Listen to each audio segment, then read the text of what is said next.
शांति ने जैसे ही मधु को धकेला तो करण ने आकर उसे पकड़ लिया। उसके साथ आए आदि और वकील साहब भी ये सब देखकर हैरान रह गए। मधु, शालिनी दौड़ती हुई मधु के पास आई। पूजा, एनी, रणबीर और आरव भी उनके पीछे दौड़े। मधु ने अपनी आंसू भरी नजरों से करण की ओर देखा तो वो भी उसे ही देखने लगा। तभी वनराज गुस्से में शांति के पास आए। उन्होंने शांति की बाह पकड़ी और खींचकर उसके गाल पर बहुत जोर से थप्पड़ मार दिया। शांति अपने गाल पर हाथ रखकर हैरानी से उन्हें देखने लगी।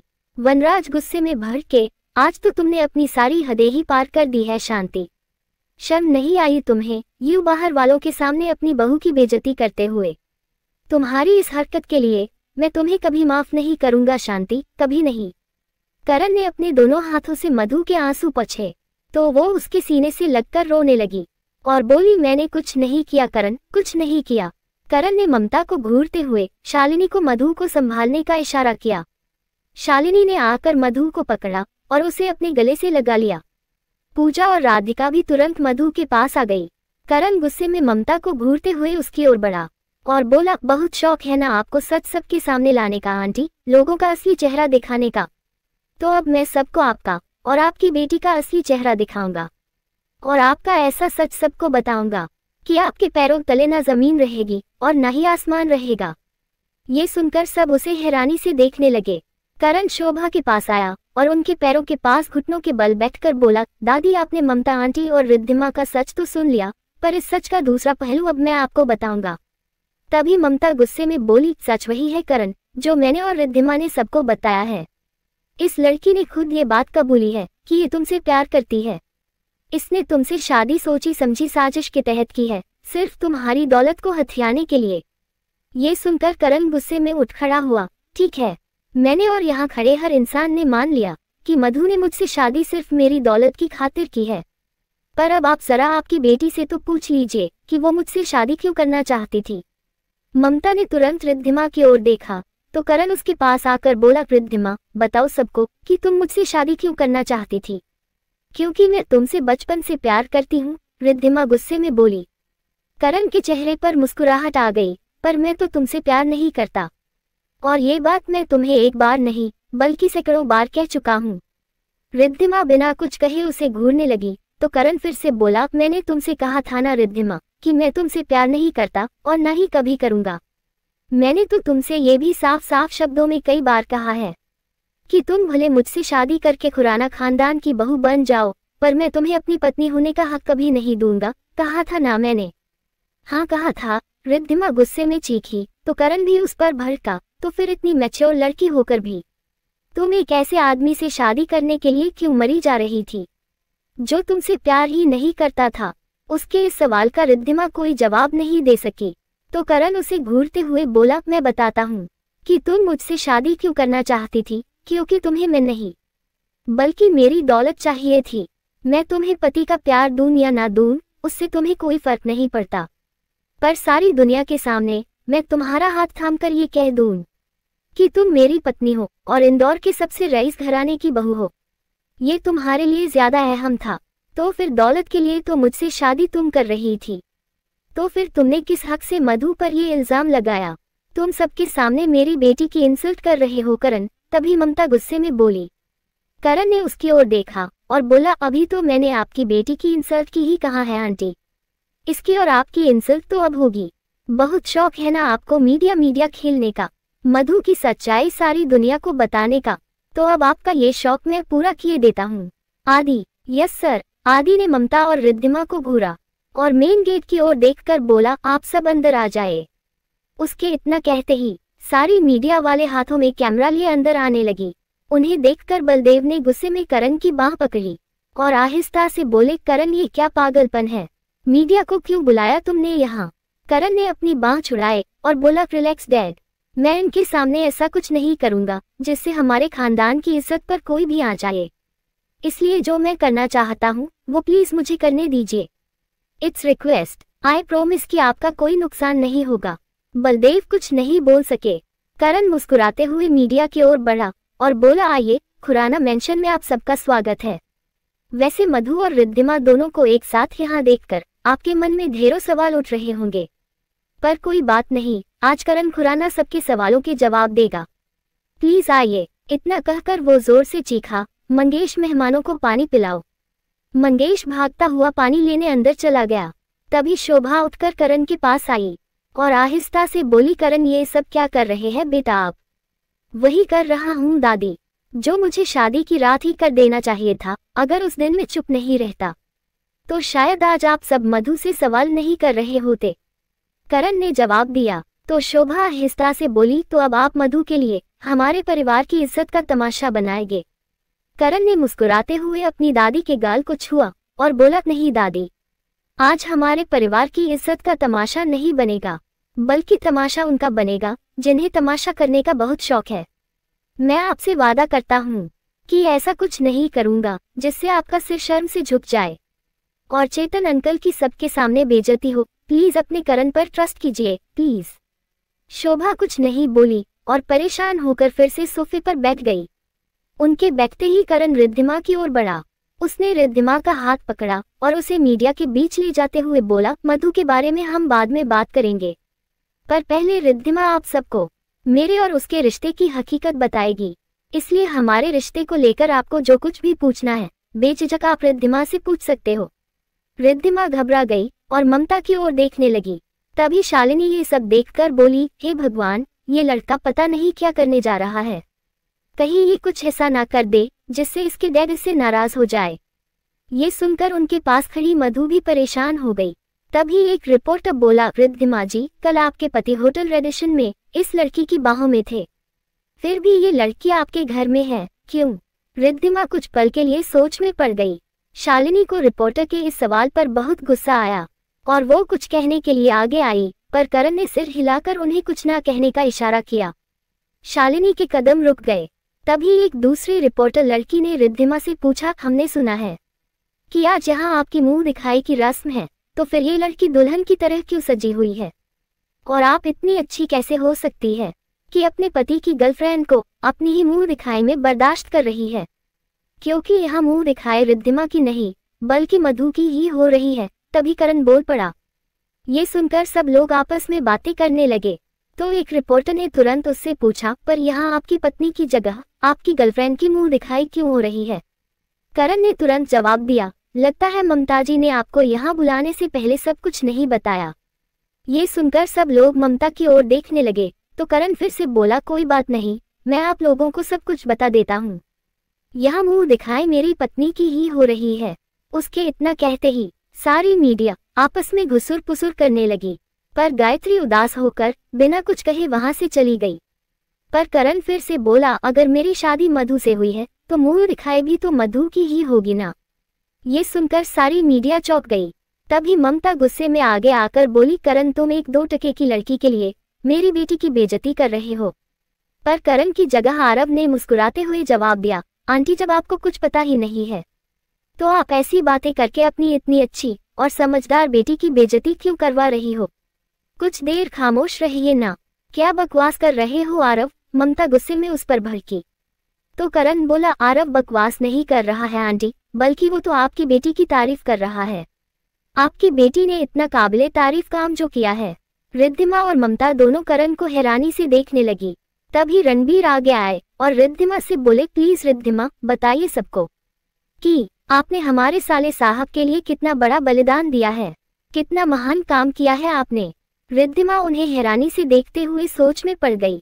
पर तभी करण रणबीर के कंधे पर हाथ रखकर बोला, जीजू रिद्धिमा खुद अपने मुंह से अपनी तारीफ कैसे करेगी? हाँ भैया, अच्छे लोग अपने मुंह से अपनी तारीफ कभी नहीं किया करते। आप खुद ही इसकी महानता के बारे में सबको बता दीजिए, आखिर लोगों को भी तो पता चले कि इस दुनिया में रिद्धिमा जैसे लोग सच में होते हैं और ये सिर्फ किताबी और फिल्मी बातें नहीं है। आरव फिर से बोला। तो करण मुस्कुरा दिया, करेक्ट आरव, रिद्धिमा अपने मुंह से कुछ नहीं बताएगी, इसलिए मुझे ही सबको बताना होगा कि इसने मुझ पर कितना बड़ा उपकार किया है। आप कहना क्या चाहते हैं सर? तभी एक रिपोर्टर ने पूछा। अभी पता चल जाएगा। इतना कहकर करण मधु की ओर बढ़ने लगा। उसे अपनी तरफ आते देख बाकी सबकी तरह मधु भी उसे हैरानी से देखने लगी। करण ने उसकी हथेली थामी और उसे मीडिया के बीच ले जाने लगा। मधु अभी भी उसे एकटक देखे जा रही थी। रिद्धिमा और ममता को भी कुछ समझ नहीं आ रहा था कि करण क्या करने जा रहा है। करण मधु को लेकर मीडिया के बीच आया। आज मैं आप सबको बताता हूँ कि रिद्धिमा ने मुझ पर कितना बड़ा एहसान किया है। करण के इतना कहते ही सब लोग उसकी ओर देखने लगे। करण ने मधु की हथेली और कसकर पकड़ी और बोला, उदयपुर में मेरी और रिद्धिमा की नहीं बल्कि मेरी और मधु की शादी हुई है। सबकी आंखें खुली की खुली रह गई और सारी मीडिया भी हैरान रह गई। करण ने मुस्कुराते हुए रिद्धिमा की ओर देखा और बोला, और ये सब रिद्धिमा की वजह से हुआ है। आप ये कहना चाह रहे हैं कि घूंघट में रिद्धिमा जी नहीं बल्कि मधु जी थी? तभी एक रिपोर्टर ने पूछा तो करण ने मधु की ओर देखकर जवाब दिया, एग्जैक्टली यही कह रहा हूँ।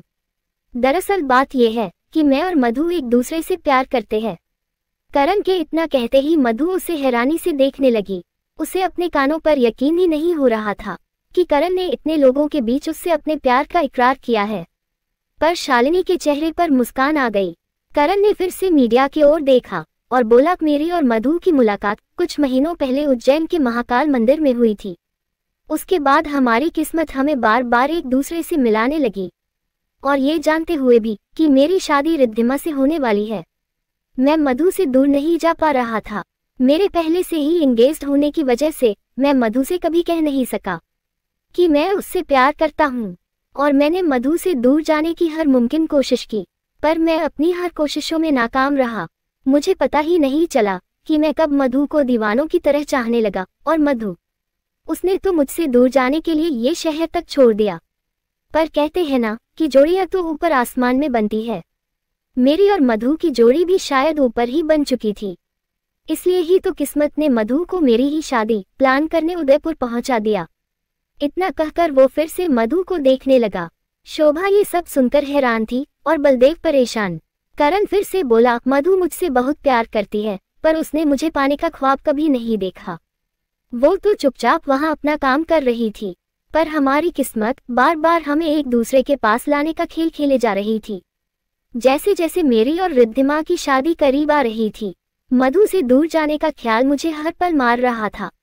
मुझे कुछ समझ नहीं आ रहा था कि मैं अपने प्यार को चुनूं या फिर अपने खानदान की इज्जत को। इतना कहकर उसने मधु का हाथ छोड़ा और रिद्धिमा के पास आकर मुस्कुराते हुए बोला, तभी मेरी बचपन की दोस्त रिद्धिमा ने मेरी कश्मकश समझी और उसने बिना किसी को कुछ बताए अपनी जगह मधु को शादी के मंडप में बैठा दिया और मेरी शादी मधु से करवा दी। ये सब सुनकर रिद्धिमा को उस पर बहुत गुस्सा आ रहा था, पर वो चाहकर भी कुछ बोल नहीं पाई। पर करण ममता के पास आया और बोला, मेरी दोस्त रिद्धिमा ने मेरी खुशी की खातिर अपनी माँ को भी ये बात पता नहीं चलने दी कि दुल्हन वो नहीं बल्कि मधु है। उन्हें तो शादी के बाद सब पता चला। बहुत गुस्सा आया उन्हें मुझ पर और मधु पर भी, और अपना वही गुस्सा कल रात उन्होंने होटल में निकाला। पर मुझे उनकी किसी बात का बुरा नहीं लगा, क्योंकि उनकी बेटी की वजह से मुझे उस लड़की का साथ जिंदगी भर के लिए जो मिल गया था, जिससे मैं प्यार करता हूँ। करण ने इतना कहकर फिर से मधु की ओर देखा, जो आंसू भरी नजरों से उसे देख रही थी। पर रिद्धिमा इतनी अच्छी है कि उसकी मोम ने मेरे और मधु के साथ कल रात जो बदतमीजी की थी उसकी माफी मांगने और मधु की मुंह दिखाई में शामिल होने यहाँ चली आई। करण की बातें सुनकर रिद्धिमा ने अपने हाथों की मुट्ठी बांध ली। शालिनी और पूजा एक दूसरे की ओर देखकर मुस्कुराने लगी। रणबीर भी मन ही मन बोले, क्या बात है साले साहब, आपने तो कमाल कर दिया। सांप भी मर गया और लाठी भी नहीं टूटी। तभी एक रिपोर्टर ने पूछा, हम कैसे मान ले कि आप सच कह रहे हैं और मधु जी आपकी पत्नी है? मुझे और रिद्धिमा को पता था कि आप ये सवाल जरूर करेंगे, इसलिए तो उसने मुझसे वकील साहब को साथ लाने के लिए कहा था। करण फट से बोला। सब मुंह खोले उसे देखने लगे। आरव को हंसी आने लगी, पर रणबीर ने उसे इशारा किया तो उसने अपनी हंसी रोक ली।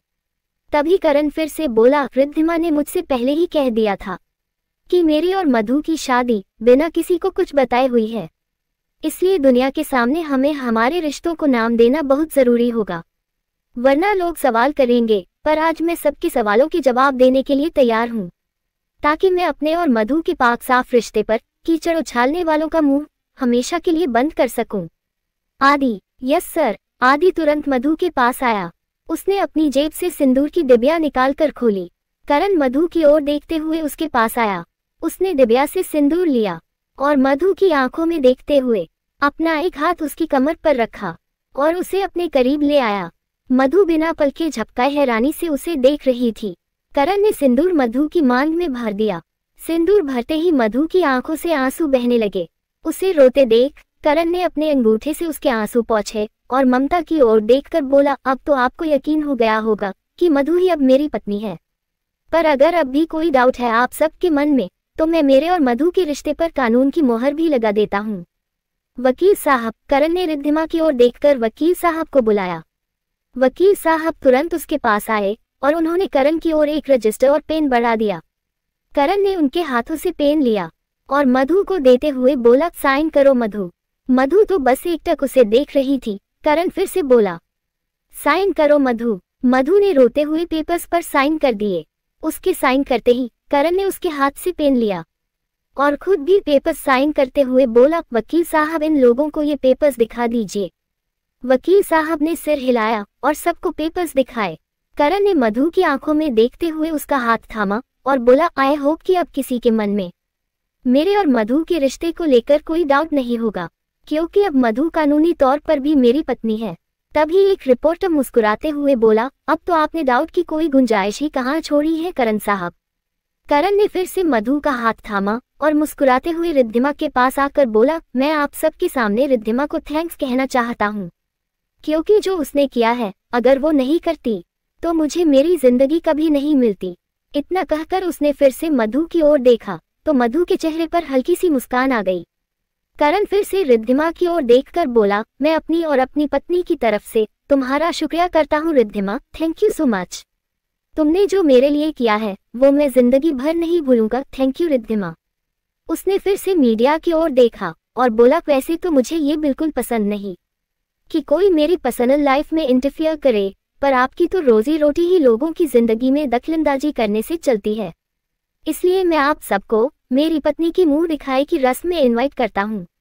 तभी एक रिपोर्टर लड़की मुस्कुराते हुए बोली, हम भी क्या करें सर, आप इस शहर के मुकेश अंबानी और बिजनेसमैन ऑफ द ईयर है, तो आपकी जिंदगी और परिवार में क्या चल रहा है ये सारा शहर जानना चाहता है, इसलिए हम कैमरा लिए आपके पीछे पीछे भागते रहते हैं। वैसे आपने समाज के लिए एक मिसाल कायम कर दी है। इतने बड़े आदमी होकर आपने एक मिडिल क्लास लड़की से प्यार भी किया और सारी दुनिया के सामने उसे अपनी पत्नी होने का दर्जा भी दिया। बहुत लकी है मधु जी आप, जो मिस्टर करण खुराना आपके हस्बैंड है। गलत है आप, मधु नहीं, बल्कि ये मेरी खुशनसीबी है कि मधु ने मुझे चुना और मुझसे शादी की। अगर ये मेरी जिंदगी में नहीं आई होती तो मैं आज भी अतीत के अंधेरों में भटकता रहता। मेरी जिंदगी में आने के लिए और मेरी जिंदगी का हिस्सा बनने के लिए thank you Madhu, thank you so much. Madhu के चेहरे पर हल्की सी मुस्कुराहट आ गई। तभी पूजा आगे आकर मधु से बोली, आओ मधु, रस्म पूरी कर लेते हैं। उसने मधु के आंसू पोंछे और मुस्कुराते हुए उसके चेहरे पर घूंघट डालने लगी और उसे फिर से सोफे पर बैठाकर शालिनी से बोली, आइए भाभी। शालिनी आगे आई। उसने मधु का घूंघट उठाकर उसका चेहरा देखा और बोली, महादेव करे कि ये चांद जिंदगी भर मेरे आंगन में चमकता रहे और इसकी रोशनी मेरे घर के हर कोने को रोशन कर दे। मधु के रोते हुए चेहरे पर मुस्कुराहट आ गई, पर वो करण को देखकर अभी भी अंदर से दुखी थी। करण हाथों की घड़ी बांधे उसे ही देख रहा था। शालिनी मधु को एक ज्वेलरी सेट देते हुए बोली, ये तुम्हारी मुंह दिखाई बेटा। मधु ने सेट लेकर उनके पैर छुए तो सारी मीडिया उनकी फोटो क्लिक करने लगी। शालिनी कुछ और ज्वेलरी बॉक्स मधु को देते हुए बोली, मधु करण की नानी और मामी दोनों ही कल भोपाल वापस चले गए थे, पर जाने से पहले तुम्हारे लिए तुम्हारी मुंह दिखाई का तोहफा देकर गए हैं। ये लो। मधु ने सेट लिए ही थे कि तभी एक रिपोर्टर करण से बोला, करण साहब, हम आपके और आपकी पत्नी की कुछ तस्वीरें चाहते हैं, इसलिए प्लीज आप उनके पास आ जाइए ताकि हम तस्वीरें लेकर यहाँ से जा सके। फिर आप आराम से अपना फैमिली फंक्शन एंजॉय करिए, हम आपको डिस्टर्ब नहीं करेंगे। या श्योर। करण इतना कहकर मधु के पास आया और उसने अपना हाथ मधु की ओर बढ़ाया। मधु ने उसकी ओर देखकर उसका हाथ थाम लिया और उठकर खड़ी हो गई। करण ने पीछे से हाथ बढ़ाकर उसकी बाह पर रखा तो सब लोग उनकी फोटो क्लिक करने लगे। रिद्धिमा और ममता गुस्से में उन दोनों को घूर रही थी। शांति भी वनराज की वजह से कुछ नहीं बोल पाई। कुछ फोटो लेने के बाद करण आदि से बोला, आदि इन सबको बाहर तक छोड़कर आओ। Yes sir. आदि सारे रिपोर्टर्स को बाहर छोड़ने चला गया। उनके जाते ही शोभा भी उठकर जाने लगी। तो करण उन्हें रोकते हुए बोला, रुकिए दादी। शोभा के कदम रुक गए और उन्होंने पलटकर करण की ओर देखा। करण उनके पास आकर बोला, प्लीज थोड़ी देर और रुक जाइए दादी, क्योंकि मैंने आपसे कहा था ना कि अभी आपने मेरी शादी की रात जो कुछ हुआ उसका सिर्फ एक पहलू देखा है, जो आपको ममता आंटी और रिद्धिमा के साथ बड़ी मोम ने दिखाया है, पर दूसरा पहलू अभी देखना बाकी है, जो अब आपको मैं दिखाने वाला हूँ। इसलिए प्लीज पूरा सच जाने बिना मुझसे और मधु से नाराज होकर मत जाए, प्लीज मेरी खातिर रुक जाइए। शोभा बिना कुछ कहे परेशान सी फिर से आकर सोफे पर बैठ गई। करण उनके पैरों के पास बैठा और बोला, दादी मैं जानता हूँ कि आप मधु से नाराज है, क्योंकि कल वो मुझसे मिलने होटल आई थी, पर दादी कल रात जो हुआ उसमें मधु की कोई गलती नहीं थी, सारी गलती मेरी थी। मैंने ही जानबूझकर मधु के लिए ऐसी सिचुएशन खड़ी कर दी थी जिसकी वजह से उसे होटल आना पड़े, क्योंकि मैं उसके साथ कुछ टाइम स्पेंड करना चाहता था। इसलिए मैंने कल सुबह ही होटल में मेरे और मधु के लिए टेबल बुक की थी। अगर आप चाहे तो मैनेजर को फोन करके पूछ सकती है, आपके पास तो उसका नंबर भी है। शोभा ने कोई जवाब नहीं दिया तो करण फिर से बोला, आई एम सॉरी दादी, प्लीज मुझे और मधु को माफ कर दीजिए, प्लीज हम आपके और बहू के होटल जाने से नाराज नहीं है करण। तभी शोभा उसकी ओर देखकर बोली। करण ने मधु की ओर देखा और बोला, आपकी नाराजगी की वजह मैं जानता हूँ दादी, आपको और सबको यही लग रहा है ना कि मधु ने मुझसे शादी करने के लिए बहुत बड़ा खेल खेला है, पर दादी मधु ने ऐसा कुछ नहीं किया है। उसे इस तरह के खेल खेलना, झूठ बोलना, लोगों को धोखा देना, ये सब नहीं आता है। उसकी अच्छाई ने उसे ममता आंटी जैसे लोगों के घटिया खेल में उलझा दिया है। आपने रिद्धिमा और ममता आंटी से तो सच जान लिया, पर क्या आपने मधु को एक बार भी अपनी सफाई में कुछ कहने का मौका दिया?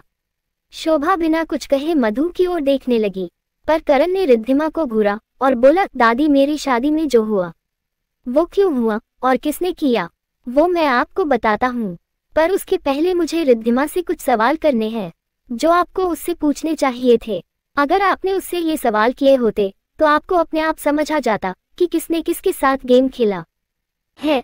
अपनी पत्नी को बचाने के लिए तुम्हें मुझ पर इल्जाम लगाने का कोई हक नहीं है करण। तभी रिद्धिमा उसे बीच में टोकते हुए बोली, पर मैंने तो ऐसा कहा ही नहीं रिद्धिमा कि ये सब तुमने किया है। करण बोला। रिद्धिमा सिर पिटा गई और सब लोग उसकी ओर देखने लगे। लेखिका कविता वर्मा। अगर आपको मेरी लिखी कहानियां पसंद आ रही है और आप इस कहानी को आगे भी पढ़ना और सुनना चाहते हैं तो मेरे चैनल को लाइक करें, शेयर करें और आज ही सब्सक्राइब भी करें। Thank you for watching this video.